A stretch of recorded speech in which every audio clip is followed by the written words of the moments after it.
Well, I totally lied. We still have slight intros because without them, the videos feel really disjointed. What does regenerative technology look like, and what are some of the pitfalls? On the one hand, we can restore people's bodies after disfiguring injuries, massively improving quality of life, preventing depression, feelings of isolation, and literal physical barriers. No one argues that that's a bad thing, and if you do, you're a total dude. But here's the flip side.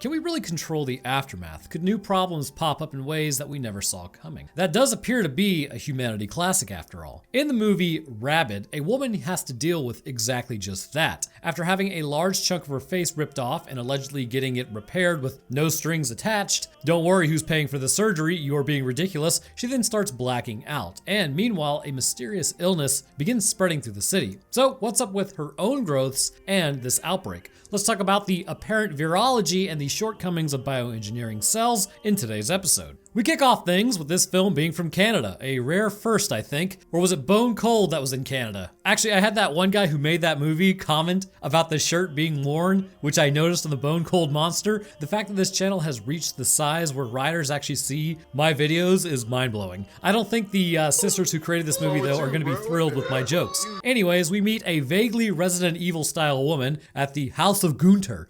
She looks up at a billboard and then she takes off on her Vespa. A dog begins barking at her, which then she almost causes a 12-car pileup for some reason. Distracted drivers, am I right? Okay, so I was joking when I wrote this part earlier, and this is going to become hilariously relevant here pretty soon. Over at her job, some guy rants about remaking trends. Do they cater to the masses or do they create art? Neither, because that dress is actually hideous. Mugatu, hyped up on frothy lattes, yells at her for being late. Everyone's makeup is rough in my opinion, as they begin laughing at her even though he didn't say anything funny. And then he starts laughing like a psycho, which gets everyone laughing further. Also, sick platform shoes, bro. My God, he's a painted whore in this close-up. Mugatu then starts philosophizing about how we are all containing a dark passenger by getting glee out of watching others fail. Zooming in closer to distracted driver's face, it has a few scars. Mugatu then hands her fur to finish tonight as handsome male protagonist number 46 invites her to go to an after party. She says no, stunning him. Those backpack straps are just begging to be loosened up, my man. He continues on saying that he wants her to go with him as a date. This is giving some real Carrie vibes. Later, distracted driver then chats with model about eating animals, and the model goes full circle of life, saying it's either eat or be eaten, which is pretty valid. See, back in the day, humanity had only sticks and a rock when dealing with super predators at that time, and they had to share the rock. However, we were able to survive and quite literally face off against 16-foot tall bears as we clawed our own way up the food chain where we are now. So I say, eat the steak. Humanity number one. Distracted driver then somehow gets invited to the same party by another person entirely, which funnily enough, they framed her as like an outcast at work, but those are like 2 invites inside of 2 minutes. Like, I've worked at places and never gotten an invite to anything the entire time I was there. What does that say about your boy? Probably an inability to socialize properly, but whatever. Heading over to the quietest club you've ever heard, the Matrix Reloaded twins in red this time are chain smoking as they enter the building. Distracted driver then links up with her as Mugatu is at the bar. Romeo here says beauty is about uncovering what's within. All right, Shakespeare. So when asked why she works in fashion, she says it's like armor, which is pretty interesting because I propose the idea to all fashion designers that probably don't watch this channel. It's time to make ODST suits the standard because that's the armor we actually want. As they keep talking, turns out distracted driver stole an outfit from Mugatu's collection. It's not supposed to be out yet, so Loverboy immediately starts making moves on her and goes to kiss her. She heads to the bathroom after this while the ghost twins gossip about her car accident scars, and yep, more car crashes are coming, all caused by yours truly here. So they also speculate about her and Loverboy, very 80s movie with the ugly girl with glasses and ponytail vibes going on here. Next, you'll tell me she cries in the mirror afterwards and then recklessly drives off causing an accident or something. So she confronts the model over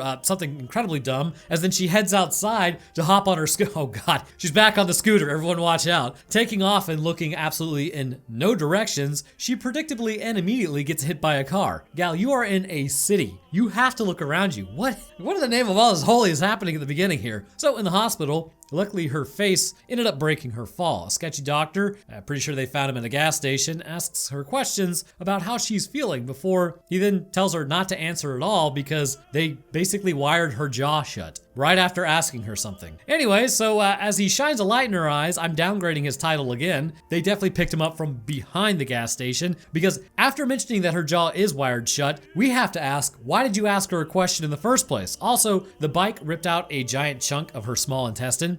She then writes down that she wants to see her face. Given the damage to her face, I'm pretty sure they're like, no, don't peel off that gauze. We have to let it like kind of heal up a little bit. But instead, they peel off to reveal a giant blur. Let me see if I can describe the image, considering that I do have the descriptive ability to do so. Well, her lips are gone. That's basically it. Part-time comedian doctor then tells her to avoid mirrors and leaves. Thanks, doc. Writing down her next thought, she says that she's a monster. Model then offers her a place to stay, and by offer, it's like she's already moved in her stuff. At the new, like, why can't she live in her own place? I didn't understand this part. But anyways, at the new place, the model then bounces immediately after giving you the tour, which, okay, all I'm gonna say is cleft palates can look equally as disfiguring in some instances, and we've gotten pretty good at fixing those as a species. And this seems like a fairly solvable situation, which now we need to talk about face formation during the gestational phase, because it is related to this, and this is basically 3 movies in a trench coat masquerading as a science channel. Either that or it's a science channel masquerading as a movie channel. Anyways, you may be curious as to why cleft palates form in the first place. Well, around the 4th to 5th week, tissues known as the facial primordia will begin to form, which is essentially going to come from like the top left and top right portions of your head. Your nose basically would begin forming structurally where your, like, kind of like your eyebrows are essentially. Of course, your entire face is a giant hole at this point, so where anything is technically is not actually where it is. But as they move downwards and inwards, your face will actually begin to form from the mandible moving upwards, and then your face will form from your forehead and move downwards. I'm abbreviating the process here a lot, but you get it. What happens is, as this process continues, maxillary prominence will have issues connecting across to the other portion of the maxilla, which will actually cause a slit to form on your lips and extend into the tissue at the roof of your mouth, preventing those from connecting properly. This forms the cleft palate. This is also why your face isn't perfectly symmetrical, as life has variables. The half of your face forming on the left side could just be slightly different from the half of your face forming on the right side, and when they connect, these differences are how there's like different sides because of how those tissues were growing the face, and this can be seen readily when compared as close as your face is. Also, I simplified this entire process to the extreme for the sake of brevity, but it is incredibly interesting nonetheless. So continuing on. So as she disrobes, she then checks out her chest scar, which, didn't he say it was her intestines? He did. Are we sure this guy's a doctor? Why did they start cutting her at the sternum? So she inspects her cheek, still it's pretty much tore up. So maybe don't get your hair on that, but making a smoothie, she then grabs this giant injector, and also I'm 97.9% sure that they give her a feeding tube with this much damage to her face, as well as a vitamin plan for this kind of injury. They're not just gonna leave her with a blender and say, hey, vibe out. So Loverboy then emails her. She also gets one from the clinic, basically referring to themselves as transhumanists. Essentially, the idea is we can transcend the human form if we choose, not just individually, but as an entire species, which is a pretty cool idea. Send in some blood and get access to the medical breakthroughs at the Burroughs Clinic. What could possibly go wrong? She shows up in a 1967 Mustang convertible, which we're talking about. I actually had a 1966 Mustang that I fully restored a few years back, and then, like a complete idiot, I sold it for some reason. Of course, I used the proceeds to buy the clapped out 1967 Impala that I had that I then had to restore. But what's the old saying? Buy a car for $5,000, spend 10 grand fixing it, and then sell it for 6 grand? You could say car flipping is my passion. But the 1967s are, in my opinion, the holy grail of pretty much most muscle cars. It was around this time, at the end of 1966 and into 1967, that the true muscle cars were actually born. Some claim it was earlier, but those are always Mopar guys, and let's be real, they like Mopar, so I think we can just kind of discard that opinion. Also, it should be known the 1969 Mustang is a fair contender, and if you say 1968 because of the Bullet Mustang, you're a huge nerd, alright? 1968 was a terrible year for Mustang, but there are worse. I mean, the Mustang 2 did come out, and that's just a wretched abomination. But the 1967 Mustang came in 3 styles: coupe, fastback, or convertible. Convertibles are cool and all, but let's be real here, the fastbacks are the absolute chef's kiss. The engine sizes you could expect were as small as a 200 cubic inch inline 6, which actually you could get around 20 miles per gallon, which is really good for that time frame. And the V8s started around 289 cubic inches, with the standard being the 390 V8, being the top of the line for factory 1967, which would deliver around 320 horsepower, although some claim 265. And it would max out that at around 4,100 RPM. Of course, here were other options. We are, of course, talking about the top of the line, cute face, small waist, and a massive amount of sheer, unrivaled power, the Shelby GT500 with 428 cubic inch V8 delivering 355 horsepower, with some claiming it to be closer to 400 horsepower. What's crazy is, though, I don't know if you've ever driven a Mustang from this era. They are incredibly light. I'm talking like if someone peed outside in the last hour 50 miles away, you are hydroplaning into a light pole at 100 miles per hour for literally no reason. And that's with an inline six. Having 355 horsepower, I have no idea how these were even staying connected to the road. But let me tell you, I don't care. I will track down one of these one day, much like the Toyota Hilux, and I will make it mine. You watching right now are fueling this quest. And I appreciate your support. You're an absolute baller. And if you do enjoy this content, you should like and subscribe because there's more content like this. Anyways, inside, a guy in a suit then watches ominously from upstairs, which is never good. She then checks in. Finally, an actual doctor explains the clinic's work. They pitch her the whole stem cell manipulation. She says, well, I can't afford that. Thanks. I guess I'll just leave. They tell her, though, all the costs are covered if she qualifies. They need human subjects, so it's a win-win. She asks if it's safe. They assure her she's not the first and she won't be the last, but they don't say safe. The possible actual maybe doctor then lets them talk it over as distracted drivers freaked out, but Model's like, well, to be honest with you, what do you have to lose? I mean, that's a pretty good point. Potentially your nervous system, but who cares about that? Meanwhile, Mr. Possible Doctor then creepily smiles from the corner. Beginning the surgery,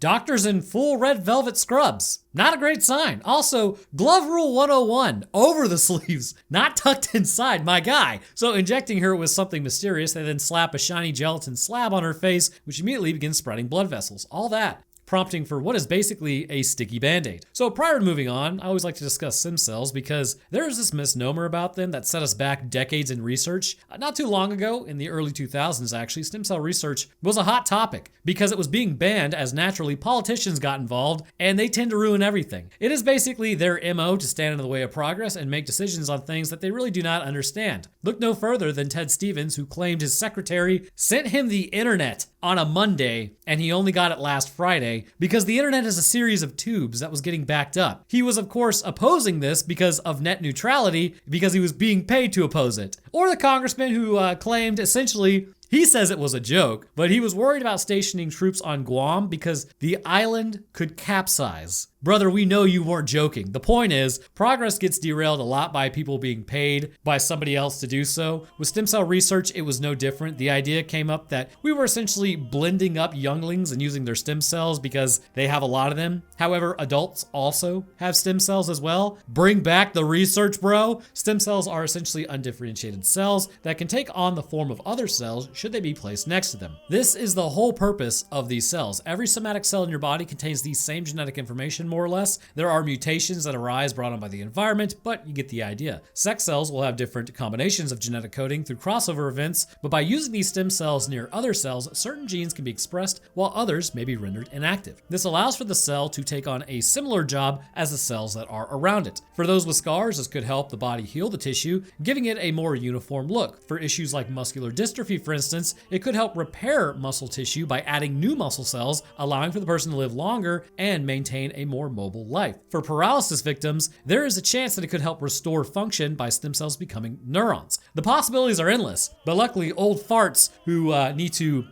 I'm getting way too up on my high horse. Look, I get it. Just stay out of science if you don't know science, is all I'm saying. Differentiation of the cell needs more research, but we do know one thing. Given our ability to gene edit at this current point in time, this may be the key to unlocking the actual full potential of stem cells. We know it's not a perfect process though. Stem cells may take on the characteristics of cells around it. This is accomplished through gene expression triggered by the environment, but it also changes it morphologically. But you kind of see the problem here. The environment has to trigger it. So it may become the correct cell, it may not. Utilizing CRISPR and the Cas9 protein complex though, it is almost inevitable that we could control it, bending the stem cell to what we actually want it to do by design rather than by random chance. By turning on certain genes and switching off others, we could force the cell to differentiate to exactly what we desire. This is the process I believe that the doctor is using. But how exactly is this accomplished? It is highly likely, as we will see, a virus would have to be utilized in some capacity. How would you deliver a packet of information forcing genetic alteration to induce differentiation? Well, by utilizing a retrovirus. This process is likely designed as as such. Small non-encoding RNAs regulate gene expression. By utilizing these, certain genes can actually be activated while others aren't. And this would look like a retrovirus implanting a certain portion of coding into a stem cell, becoming part of its DNA. This coding would allow for the creation of specific non-coding RNAs, and as a result, depending on which ones you would want to use versus not use, this would cause certain genes within the cell to activate, forcing differentiation along a pathway that you would want, meaning it could be a muscle cell, a bone cell, a neuron, a skin cell, whatever. Now again, this is simplified, but the process is fairly clear. The problem begins to arise when you take into consideration what happens with the virus after this, and how do you control the stem cell? Could genes be overridden or even broken in this process? And this could really be what's happening with Distracted Driver, as we will come to find out. So back to the movie. Later, she's resting when Romeo shows up with flowers. Oh, now you visit her, when her face doesn't look like abstract art. As he leaves, Sketchy Doc then asks if they are dating, then creepily watches security footage while gazing at pics of his own wife, who just happens to look exactly like Distracted Driver. So Distracted Driver then wakes up, stomach growling like a Sunday morning after a night of hot wings and bush light, and ripping off the gauze, which you should probably stop doing immediately after surgery. She sees her face is fully healed. Plus her chest scar is gone. Outside, she then hears mysterious whistling, which cannot be a good sign. So she's pretty psyched to be healed, but her stomach's still making those god-awful noises, like when you gamble on a sketchy gas station sushi. Big ups to Chubby Emu. Later on, which won't be explained how this happened at all, she meets Dr. Sexy at a moody pool and things get steamy until she bites his tongue mid-makeout and then bolts. Classic. At the spooky clinic, Doc then says, did you go to the pool? And she says, well, I had a dream about it. But then he starts psychoanalyzing her anyways, which I think Sigmund Freud here doesn't know what he's talking about. He then tells her, well, you're probably good to go home, but you need to keep taking your medicine because, you know, you have immortal skin grafts. Did I forget to mention that? Yeah, her skin grafts are immortal. What does that mean? Well, we'll learn about that later. And brother, it's Trip. Walking to the waiting room, Model doesn't even recognize her anymore as she looks up, then looks back at her phone, probably because she's just looking at her. You ever have somebody where they're on their phone and you're like, hey, look at this over here, and they take like 3 years to do it, and you hate them just a little bit for it? That's basically what happens here. So she's finally recognized. She's like, oh, you look amazing without your glasses. As then they head to get into the Mustang, and oh no, another car crash. No, that's no car crash. I actually did half expect it. So at home, Distracted Driver gets real into staring at herself, like all day mirror time. A woman after my own heart, it seems. That one guy who keeps calling me a narcissist is gonna love that. So Model then tells her to enjoy her time as Distracted Driver asks where she should even start. Well, you should probably start by taking your foot off the counter because that's gross. So she starts sewing together a dress, basically turning it into a Project Runway contestant overnight. And then Romeo shows up, but she's mad because apparently he only invited her to the first party as a favor. He then asks her out again, and she shuts him down ice cold. Later that night, as they head to the club, Model then tells her, you're hot now. You don't need to be nice. Great advice if you want to only be valued for your looks and have your personality completely negated in any relationship. Wonderful. Remember, hotness doesn't last forever. So walking up the stairs, she then bumps into Mugatu, who loves her new look and then begs her to return to work. I just don't get it. She only had like a couple of scars. I really don't understand why everybody's so hot and bothered, like, oh, you changed so much. Like she washed her hair and made her makeup look better. I feel like I'm taking crazy pills here. She has one look. Anyway, party montage aside, dudes making out, Mega Tool vaping in the club, double shots of already a double shot, and her slicing a guy open, making out with them. Casual Friday night, really. Waking up the next morning in bed, she's like, that was a weird dream. Nope, that was actually just your subconscious peeing your bed. Because you see, the pool represents water, which is your brain trying to tell you about your feelings. These feelings being you drank too much water. Chugging her protein shake because #gains, we see Dr. Sexy sweating bullets at work. Of course, I was sure what made Dr. Sexy sexy was his cowboy boots, and this man isn't wearing any cowboy boots. Matthew McConaughey gives him acting tips while Trent is then brought in. This causes Dr. Sexy to crash out on high levels of aggression, which seems to be a bit much, as Trent then is all smiles sitting there. Poor dude gets his face totally mauled. Dr. Sexy goes full beast mode, wrecking his face, and this is actually a great business model. You simply cause more patients to begin filtering in from an issue that you created. It's self-sustaining. So Distracted Driver, meanwhile, feels queasy, probably the latte, as she drops her pills, trips over a table after running into it, and then wakes up later surrounded by flowers from Romeo. Why does she keep those? She then drinks her protein shake and then hunts for food, except it's all plants in there. Same. I'm actually on a cut currently, and I go and stare at the fridge every few hours. Finally, she finds some meat and then goes full on carnivore. Which, quick science note, the red stuff in meat, that's not actually blood. It's just denatured protein. Fun fact for you while you're gnawing on your steak. And due to her absolutely ravenous behavior, we have to ask, why is it exactly that she is steering towards meat? But even in this end, it's not really just the meat, it's the assumed blood. Blood in and of itself is not really highly nutritious, and while there's a lot of protein, steak itself, pound for pound, has much higher protein contents. This brings up the question, again, why blood? Well, the reality is blood is still rich in protein, but it's more rich in something else that's going to become critical here in a second, and that's going to be iron. Becoming a sanguivore, this would seem to imply that her body may be controlled by something dictating her actions. And if we look at what's going on, she is clearly craving blood and not meat. So as we will come to find out later, spoiler alert, this infection actually spreads by blood contact and fluid contact with saliva. And I know what you're thinking, Roanoke, this is rabies. And you are absolutely sort of correct. It's not rabies though.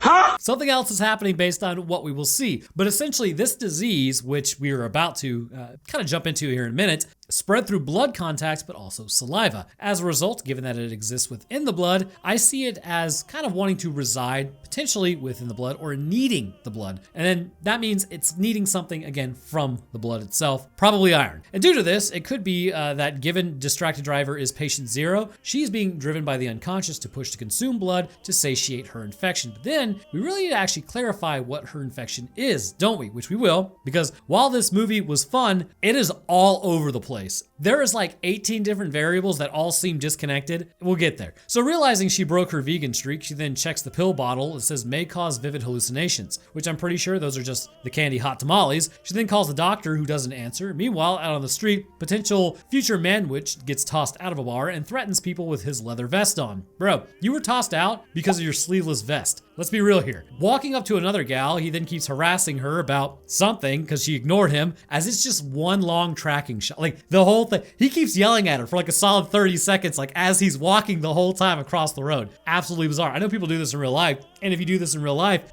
you're a chotch. So heading to his car, distracted driver then rolls up and hops in. And I'm like 40% sure this is a 1980s Capri or maybe an Impala. Look at how they butchered my boy. It's actually my girl, because I mean my 67's a girl. She then asks for a ride. Naturally though, she gets in and then bites him and then tears into his neck like a full-on predator. Which, fun fact, CM Punk is this guy and he does all of his own stunts. So he actually had to die in this scene for realism. Absolute master of his craft. Waking up later, mouth bloody, she's deep into her descent at this point. At the emergency room, quick question, do nurses still wear these hats? The head nurse then checks around and hears a noise. Mr. Taylor, who just had surgery, is looking double-cheeked up on a Thursday afternoon as he begins his attack on her. Trent then bites her fingers off and just continues her attack. As the orderlies try to jump in and help, they get tossed around like babies in a dryer. So here we see the continued symptoms of it down the line. These symptoms started with Dr. Sexy, who was bitten by distracted driver in the pool. Aggression levels will increase dramatically as biting is back on the table. Of course, there is a part coming up pretty soon that we will fully understand the actual illness and why symptomatic presentation is as such, but just know, while it appears to be rabies, it is in fact not really rabies. It just appears rabies adjacent. So back at the questionable doctor's office, distracted driver confesses that she craves meat and blood. He psychoanalyzes her hunger, calling it a dream, and then asks if she's in control of her desires, or are her desires in control of her. Also, did you go to med school, or did med school just somehow show up to you? Master your rage, or your rage will master you. The Sphinx truly would have been impressed with his statement. He takes her blood, reassuring her it's all psychological. At work, Mugatu then inspects her designs, and now that she's hot, he says her work is so much better. At the hospital, CDC arrives. Thank God. The nerds are here. We're saved. Turns out it's a mutated, or at least they assume it to be a mutated form of rabies that makes people super bitey and super insane. Again, so they think. Meanwhile, Dr. Sexy's strapped to a bed convulsing, so just don't sedate this guy, I guess. So what's going on based on what we see? Well, first things first, I'm the realist. Second things third, as we see, spasmodic muscular contractions are the staple of this infection. As we will also see later, apparent hydrophobia begins to take hold. But what is hydrophobia? And this is pretty much why they would think it was rabies. Essentially,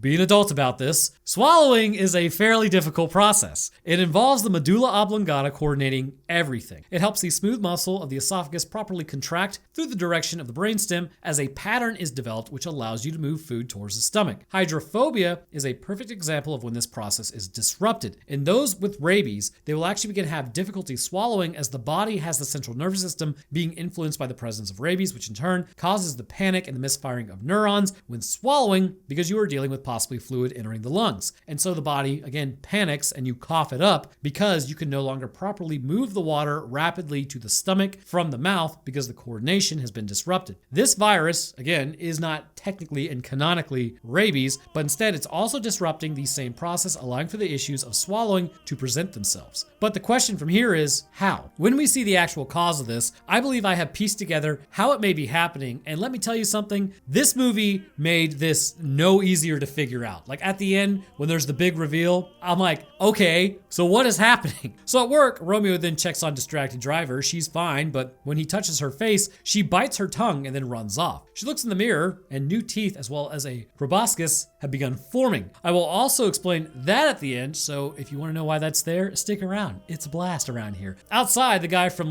well, CM Punk is back as then he smashes through the window and then starts biting people as he's becoming massively aggressive, well, he already is, as Romeo then takes him out with a fire extinguisher. Distracted driver didn't even notice. In the hospital, the virus is spreading fast, compromising the nervous system. The CDC warns it's highly contagious, and now Santa's even infected. Cops quickly put him down as distracted driver is crashing, confused, and having weird hallucinations, including a Silent Hill dream for reasons unknown. Waking up to wet sheets. You see, it's because the water of the dream indicates she calls a doctor, no answer. She drinks her protein, and wait, that's blood. She finally figures that out. Back at Mugatu's place, Romeo then takes pics as Model asks about the weird tension. Romeo's like, yeah, I knocked out a dude with my bare hands. And by knocked out, I meant ended his life, and I didn't even go to jail. Probably should talk to Distracted Driver at some point about that. So Distracted Driver asks how she even got home as she blacked out, with Romeo claiming to have taken her home. And was this before or after wiping the brains off your face? Back in the office, Mugatu then lines everyone up, showing a dress that he has created, and he asks what's wrong with it. Going full on savant, she starts chopping it up as Mugatu loves the design. I break in to point out, this looks like a Renaissance fair cosplay dress. Then again, I wear jeans and t-shirts all the time. What do I know about high fashion? Mugatu then praises her anyway. Meanwhile, the CDC is trying to manage the panic, but Mugatu is still worried about his fashion career. He drops a random line about losing friends to AIDS and SARS, so he's not really worried about this. Bit of a range there, brother. Everyone's out partying hard, riding the white horse, sipping bubbly as Distracted Driver finally gets a call from questionable doctor who says she needs more tests done and she needs to come in. Model then comes in with hydrophobia after being bitten at the subway, and the lady gets taken out, or she was taken out by the cops, which also, I figured it out. They do this freeze frame effect. It's basically every time somebody gets infected. So Distracted Driver then heads outside, but Bubbleguts hits her hard as two guys approach with a camera, but one gets taken out by a tentacle. Yes, I will discuss that here at the end. And Romeo then shows up and just knocks out the other dude for reasons unknown. He was just standing there. Also, the fact that he was still filming after his buddy got stabbed in the neck is crazy. So the infected guy then starts convulsing and stands back up, doing his best Thriller impression. Distracted Driver's neck is acting weird as then she runs into Romeo. He stands in her way, but she gets past him as Model's wearing the dumbest outfit I've ever seen, and then Distracted Driver sarcastically says, "It looks great." Okay, but hey, given everything else going on, thank God for the muzzle on this model, which I thought that, but it ends up going away when she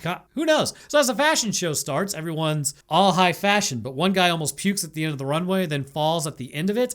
Is the fashion industry just high school 2.0 with popular kids? Let's laugh at the guy who falls off the stage. All right then. So you're telling me those frontal lobes didn't keep developing. So Romeo arrives to take Distracted Driver away, but chaos erupts as Model then starts yeeting people on the runway, spotting Mugatu at the end of the runway. She jumps on her former boss and starts biting him. Cops then arrive to light her up, but Distracted Driver and Romeo escape on the Vespa. Either that or the cops just let them go, which, given the exposure event everyone just witnessed, is highly unlikely. Romeo and the questionable doctor then chat. The doctor reassures them that everything's under control. Distracted Driver then asks if the formula is blood, and the doctor says, well, it can kill a healthy adult, like a baby or an elderly person. He promises that he has the cure, and then he continues on saying, what is killing people? It's death. Okay, but what about the very clear display of this infection? We're not talking about death, dude. We're talking about what is infecting people. See, we're probably a little more concerned about about that? So as the dynamic duo then walk through the door, which I would probably let him go in first, this looks like a firing squad setup. The doctor then says he hired Romeo to protect distracted driver. She asks what she even is. The doctor cryptically says she's a mass of worms now. Okay, at least that's what I'm guessing. Do not worry your pretty striped head. We are getting to the point of discussing her. So suddenly Romeo gets stabbed in the neck by her tentacle, which she seemingly does not control. Distracted driver then cuts it off, but Romeo's done for anyways because it hit his carotid. The doctor then rages while distracted driver then feeds and then turns on the doctor's wife, taking her out. She then turns the knife onto herself, which I guess that ends her fashion career, and the alleged rabies outbreak is contained as the CDC now declares it was just a flu outbreak and they have no idea what the virus actually was, what caused it, where it went, why it popped up in the first place, why some were infected and others weren't. But somehow, despite all of this, they were able to develop a vaccine without knowing what the virus actually was. That's not possible. So the doctor, now with worms in a corner, appears to be testing the formula on dogs. Distracted driver then wakes up to find the doctor's wife is no longer stuck to the wall behind her as she checks her neck, realizing that she can't die. She is immortal. She then bangs on the glass, and after seeing the gift with those windows, I am now 590% sure she could just break that if she kicked it. And that's how Rabid ends. But was it really rabies or something else? Let's discuss. So as with all things, let's start from the beginning. First off, this movie was confusing as hell, and